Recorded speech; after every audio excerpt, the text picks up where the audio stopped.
Welcome to the Juniper podcast, where we talk about the more nuanced aspects of being a pet parent with some of the most interesting people in the pet space. Let's get into it. Hi, everyone. We're so excited to be here with Jennifer Holland, longtime journalist and author.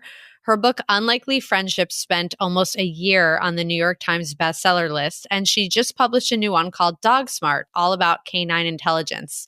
One of our favorite topics here at Juniper. So super excited to have you, Jennifer. Thanks so much for being here. Thank you. It's great to be on.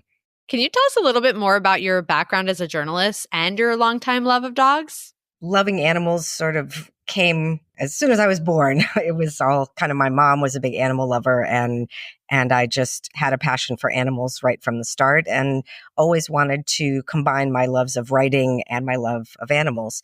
And so I ended up ultimately working at National Geographic for more than a decade and spent a lot of time in the field, just being in the wild with, wild things, and just exposed to so many amazing places and people and incredible animals. But, animals closer to home, also a big passion. And so when it came around that, there was some new interesting things to say about dog cognition and dog behavior, it just seemed like a great opportunity to dive into some of our stories of our pets that were a little closer to home. The exposure to wild creatures in wild environments, and then contrasting that with what makes domestic dogs so special and so unique, which is one of the topics of your new book, specifically how they're so suited to human companionship in ways that all of these other animals aren't. It's just incredible. It never fails to fascinate me. What inspired you, to write this new book about domestic dogs specifically compared to that background with some more of the wild animals? I was very fortunate that I have, I'm friendly with editors, and have a friend editor at National Geographic Books who for years we had been talking about, is there a subject that we could tackle together, that I could write a book for her. And it came around that, they were looking for a dog book, and we talked about that, and it just seemed like a good time for me to dive into something new. And we talked about, is there something new to say about dog intelligence specifically, just because that seemed like an interesting subject. And my initial thinking is there's really nothing new. I mean, it's really interesting, but there's a lot of books out there about dogs and intelligence. And, but of course, the more I dove into it and researched it, the more I found there was really a lot of interesting material, particularly with opportunities to go into the field with working dogs and see how they learn, how they make decisions, and really get a real sense of how capable and intelligent they really are. What are some of the surprising things that you uncovered when you were doing research for this book that are things people might not know about dog intelligence today? Yeah, I think, one of the really big surprises just in general about dogs to me was how many there are. Maybe it shouldn't be surprising, but when I read, close to 1 billion, I had to really stop and think about what does that mean, and how incredibly successful this species is to be, everywhere around the world, everywhere that we are, the dogs are. And particularly interesting was that the vast majority of those are not the pet dogs that we think of, but the dogs that live on the streets. And really, they're kind of almost their own species in a way. The street dogs are kind of more like the proto dog, the dog that was first becoming domesticated and living at the edges of human society and learning how to take advantage of us in the way that dogs do, the wonderful way. And so I really learned a lot, just kind of rethinking a little bit about, how I think about dogs and their adaptability and how intelligent they are to have filled this niche that they fill so well. In addition, I learned a lot about things like dog olfaction. I talk about olfactory intelligence and just the remarkable ways that dogs use their noses, how incredibly important the nose is, and just, some of the statistics, the 850 million olfactory receptors in the dog's nose compared to, 6 million or something in ours. Things like that just really remind you how very differently dogs experience the world and how important it is to think about that.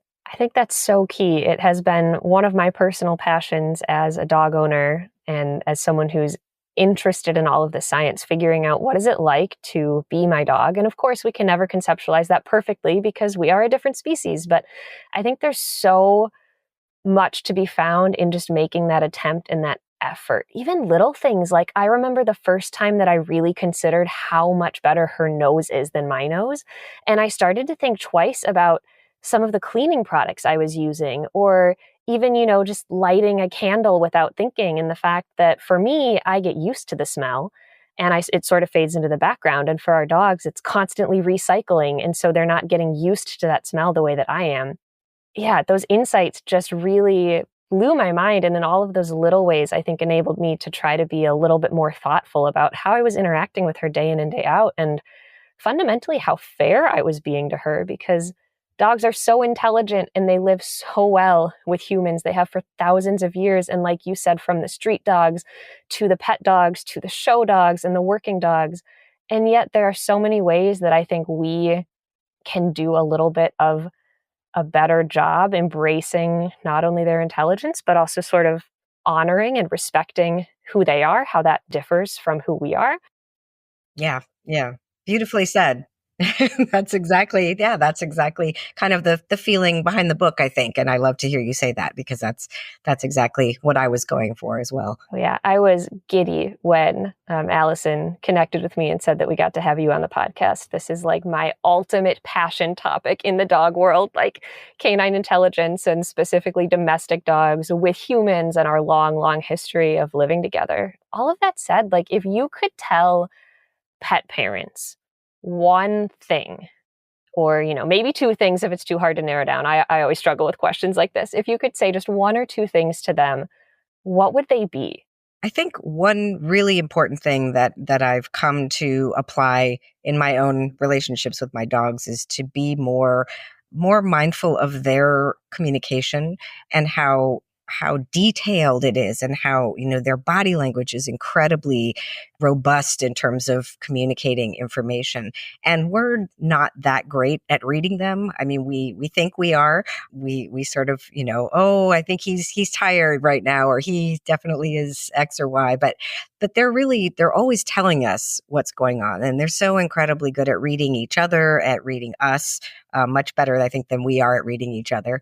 And I think thinking about their way of communicating and learning kind of their language, as some of the experts like to say, learn doggish, make sure that you really are just a little bit more understanding of where they're coming from and what they're trying to express, because our response to them matters. And if we're misinterpreting them, bad things can happen. People get bitten, that sort of thing.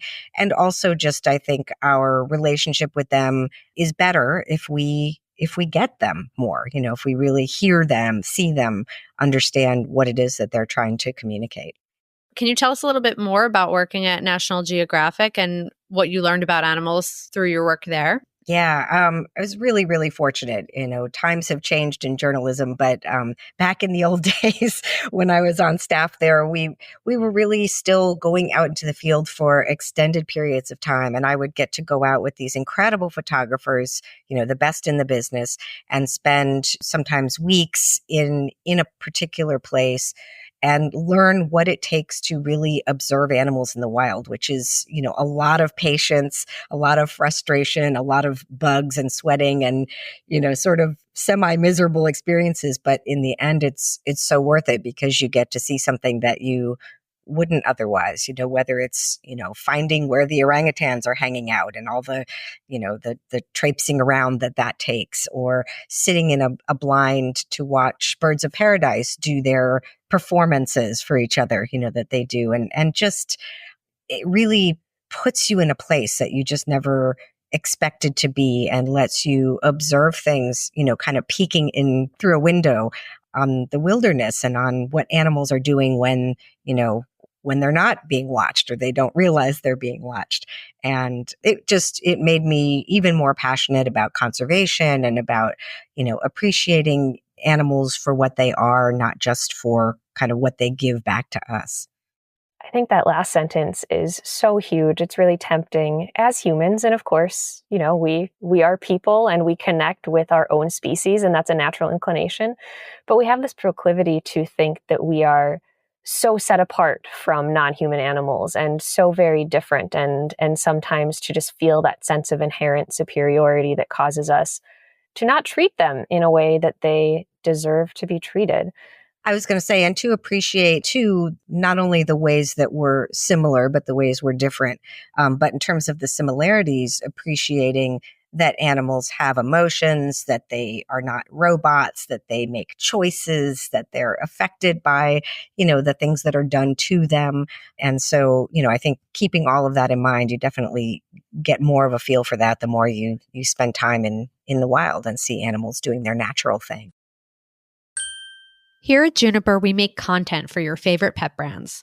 We're 100% women owned and operated, and you can hire us to create your articles, blogs, videos, email marketing campaigns, lead generation guides, and more. Visit us at www.juniperpet.co to learn more. Thanks for listening. I feel like the line of research where almost everything that we've ever thought was a uniquely human trait, we have later observed in fellow animals, that is so fascinating philosophically to me, and then also just helps provide that empathy and that connection.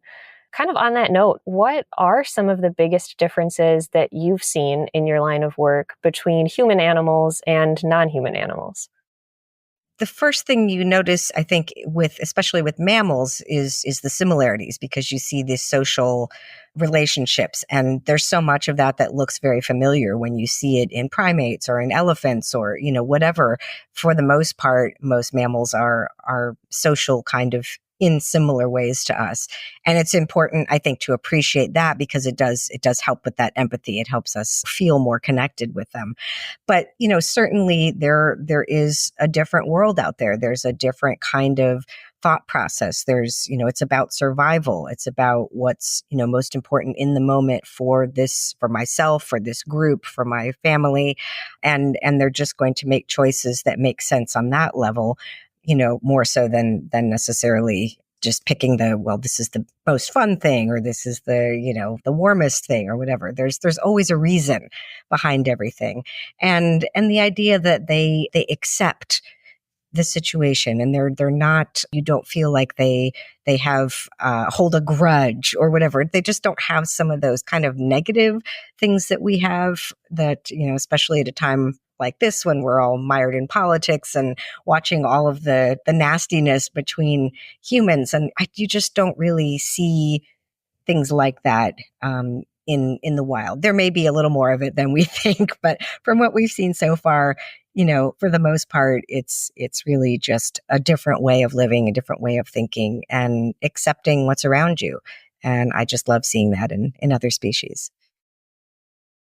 Your previous books about unlikely friendships between animals, I think that's interesting too, because we're talking about the difference between people and animals. What types of things did you find when you were researching for those books as well? What makes an unlikely friendship?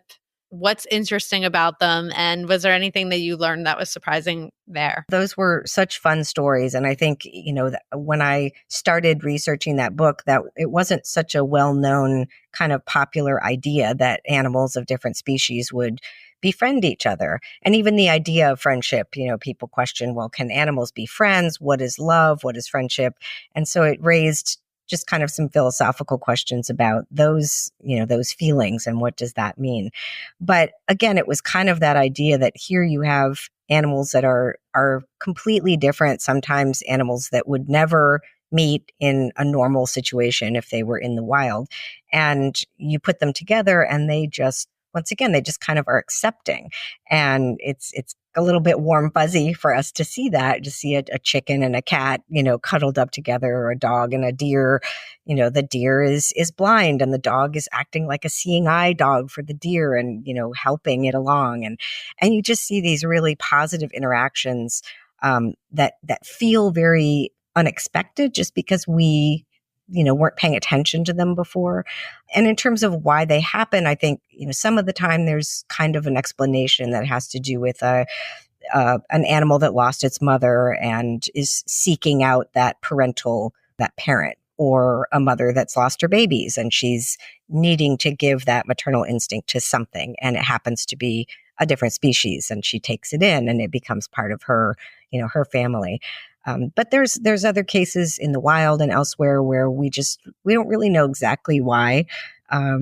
animals on a farm, perhaps they're not battling for resources. So they kind of have this luxury maybe of being able to be warm and fuzzy with other animals that they might normally compete with. But sometimes sometimes it just feels very familiar to us, and just kind of an accepting warmth and appreciation of just another being, and a willingness to socialize with that being. Those relationships are incredible, and they feel sometimes so human, I think, because we have a tendency to want to connect with other creatures as well. And they also feel so dog to me the more that I learn about dogs, and the fact that one of the things that I currently understand that sets dogs apart from a lot of other animals is how tolerant and social they can be with members not of their own species. When we think about dogs, sometimes possibly choosing human interaction over interaction with other dogs, like that's something that wolves usually don't do. And I think that is so incredible when we really think about the role that we've given them in our lives, and the role that we have in theirs, for that mutual social interaction. I think dogs, since they really do fill a special niche, and it could have been something else. I think if early humans had responded differently to rats or something, the other animals have the capability probably to be our friends in this special way, but it's dogs that are the ones that did it. And they really are unlike anything else in that way. I mean, cats, we certainly love other animals and take them into our homes, but there's something, this evolution of dogs, and this sort of coevolution that happened, this, effect that we've had on one another that affects us all the way to the physiology, to the hormones, looking at your dog, gazing into their eyes, and you both are getting a boost of oxytocin, things like that they've found doing studies. It's a remarkable relationship that I think it's just really special. And I think we owe it more attention, just kind of from the scientific perspective, and as I mentioned, just thinking more in terms of their experience of it, and how can we make that as good as it can be. Yeah. How do you think that they did it? If you had to try to give the short summary to someone of dog domestication, the key things that set them apart from the common ancestor that they share with today's wolves, what would you say? I think it's, that tolerance is what gave them that edge. And you mentioned wolves before, and they've done studies to really, show how dogs are so different from wolves. And in that, a wolf isn't going to look you in the eye, even if you have raised it from puppyhood, and it's not going to look to you for assistance with something, again, even if you have been taking care of it. And a dog is going to turn to us. They just have this genetic something and this emotional something that makes them different. So they still, it's funny because here we've had, dogs in our lives for thousands of years, and there's still argument about how this happened and where it happened and how many times it happened. But my sense of things is that it's not that early man snagged a wolf cub and tamed it. I mean, I think the more I've learned about wolves, the more I think that would just never happen. But really, there was this kind of give and take. There was a realization that we could benefit one another. But I kind of see dogs as taking that initiative even more, and really, I say in the book, they kind of domesticated themselves. I think it was their tolerance of us and their intelligent realization that we could offer them. If they're kind of being cute, we're going to give them food. And if they're, hanging out and scaring away other predators, we're going to, look at them as a positive asset to our community. And I think they kind of did all the right things. And they also happened to just be attractive, and we could shape them over time by, choosing the traits that we liked, and all of the selective breeding that finally went on.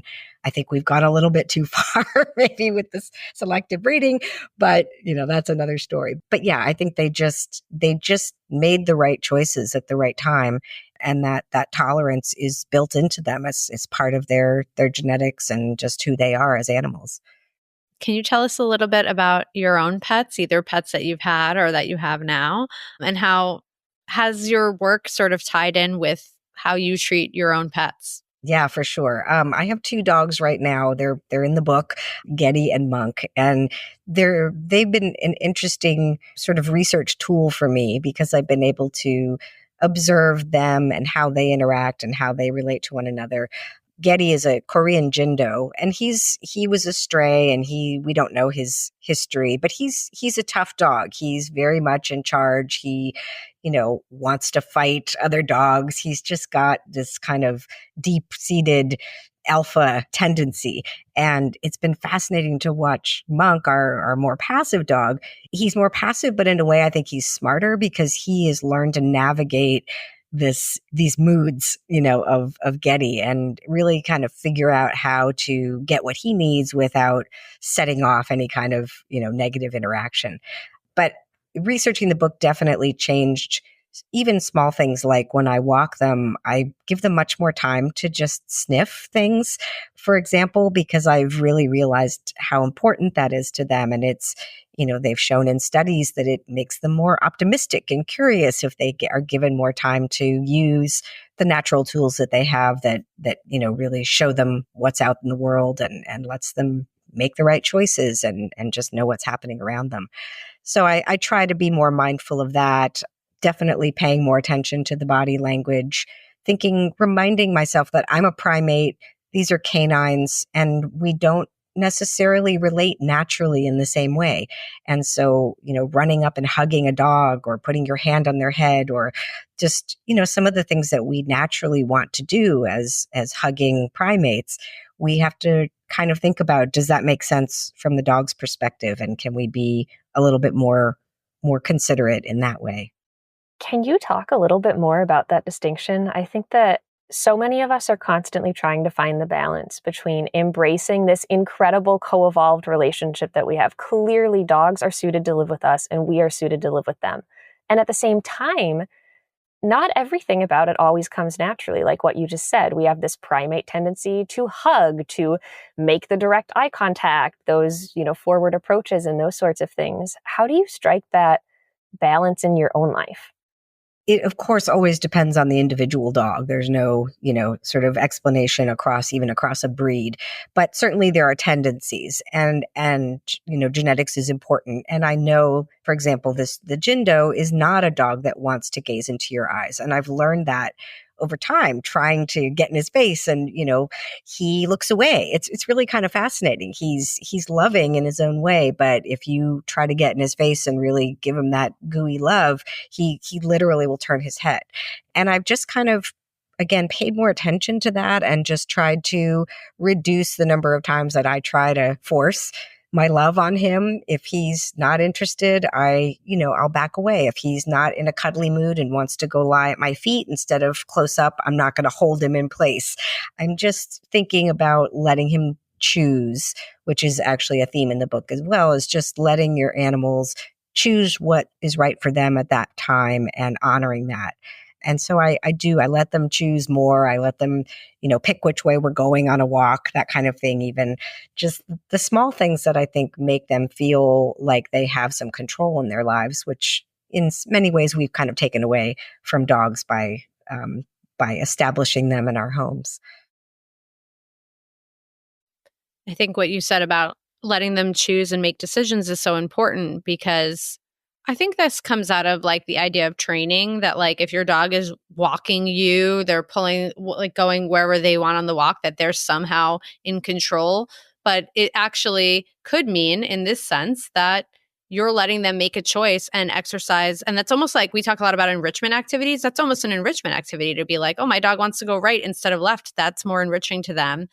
And I think there's just the new generation of dog owners and dog parents that there's this idea that you have to put it in words that they'll understand. So something that I saw was this like viral video going around sharing that once these dog owners learned that the sniffing on the walk was their dog's social media feed for the day, that they were then able to allow their dog to just sniff so much more. And for me, that clicked too. I was like, wait, this is how she gets her information. This is fun for her. This is enriching.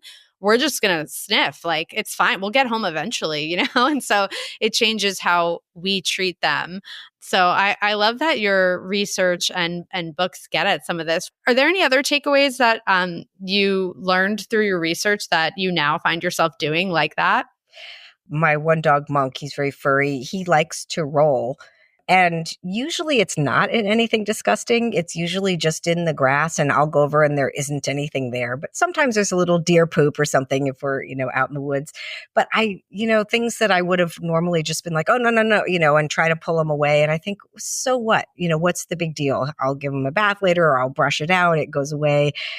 There's some reason he's doing this, and I have to trust his decision making, trust the process. What is it that it seems weird to me? It seems kind of, oh, that dumb dog is rolling in some nasty thing, but there's a reason for that. We don't quite know what it is, I think, but I do try to keep that in mind.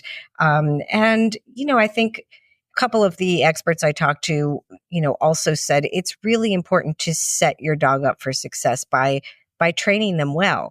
And I'm not a very good trainer. I can't say that I have magically become this wonderful trainer with my dog, but a couple of them said, we owe it to our dogs to tell them what we want and to make sure they understand. Because if we're going to have expectations of them, we have to make sure that we're conveying what we want and need in a way that makes sense for them. And so yelling at your dog and yelling different commands for the same thing and repeating the same word over and over and, being inconsistent. I mean, we are, nothing if not inconsistent, I think, with how we respond to dogs and try to get them to do what we want. Again, I'm not great at this yet, but I'm thinking about it a lot more. So I guess that's the first step toward improving that aspect of the relationship. That is so validating to hear. I myself am a little bit of a training nerd. And in a lot of my real life friend circles, a lot of my friends and family members who I didn't connect with over dogs originally, sometimes, there's a perception that I can be a little bit uptight about it or like take it too seriously. And that is something that I've had to contend with and consider, thinking about this overall harmony and being healthy about it. But to your point that you just made, it is so important to me that I am being consistent with my dog and that I'm using the same words. And if someone watches her, I tell them what words to use for what things, and I'll give them a little list. And I think that the more we can normalize that on this foundation of the science and of the fact that dogs are so intelligent, but we still can't expect them to read our minds, I think that just improves everybody's experience in the long run. This sort of magical dog-human relationship, but also this understanding that she's not a human and she does not know what, hey, please stop doing that means. And I have to find a way that works for her to translate that. So I love hearing that so much. Are there any other insights you'd really like to share? Anything that we haven't covered? I can't believe we've already been talking for a half hour. The time has flown by. There's so much to say about dogs, right?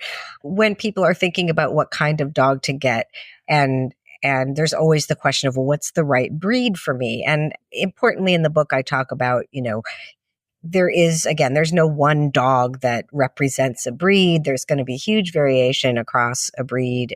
You're going to have, dogs that are amazing sniffers that are not your typical sniffer dog. You're going to have dogs that, normally would serve that role in the working dog world who are completely disinterested in doing it. But I think, it's important to also be aware of what the tendencies are of that breed for sure, and to make sure that you're not going in the wrong direction for what you're going to be able to give back to this dog. And so not necessarily a breed thing, but the individual dog, if you're adopting or buying a dog, hopefully adopting, you really want to make sure that you have what it takes to make sure this dog is well trained, is well taken care of, gets the physical exercise, but also the mental exercise that it needs. Sometimes the mental exercise is more tiring and is more important for dogs than just dragging them along on a quick walk because you think they need to physically move their legs in order to sleep well that night. And just maybe kind of paying attention to the science. You don't have to be a scientist, but what are people studying about dogs and what are we learning? And can you kind of apply that in your own day-to-day experience? Because there's really so much more interest now in the science. We have the tools. They're putting dogs in the MRI to watch what's happening in the brain. There are many more collaborative dog projects at universities around the world, not just in the US.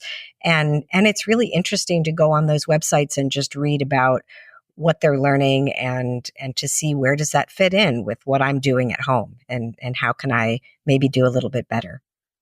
That's great. Thank you so much for being here today. And can you tell folks where they can go to find out more about your book and you and your writings? Sure. Yeah. So the new book is called Dog Smart, Life-Changing Lessons in Canine Intelligence. There's another Dog Smart book, an old one out there, so I have to say the whole name. But my website is jenniferhollandwriter.com, and there's other stuff on there, links to the old books as well, the Unlikely Friendship series.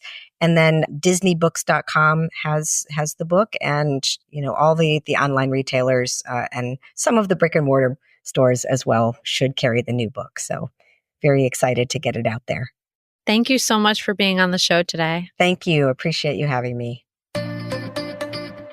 That's all for today. To learn more and discover the best hand-picked pet products, visit Juniper at www.juniperpet.co.